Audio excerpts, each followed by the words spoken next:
200. The workforce had been bracing themselves for today. Just a month ago, they were warned it would either be the day they'd hear they'd lost their jobs, or the day they'd hear who their new employer was going to be. So not surprisingly, the atmosphere was tense as they gathered to hear their fate. They emerged after half an hour, none the wiser. They'd been told, we'll reconvene in a fortnight and then we'll let you know. Still, their union at least remains optimistic. I perceive it as being positive, very positive. There are 3 buyers who've shown an interest.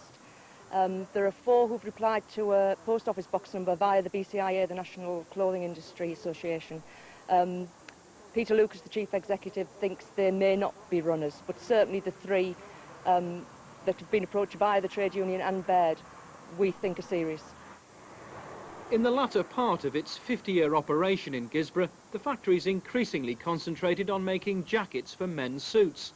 But managers say that's no longer viable against growing competition from Eastern Europe and the Far East.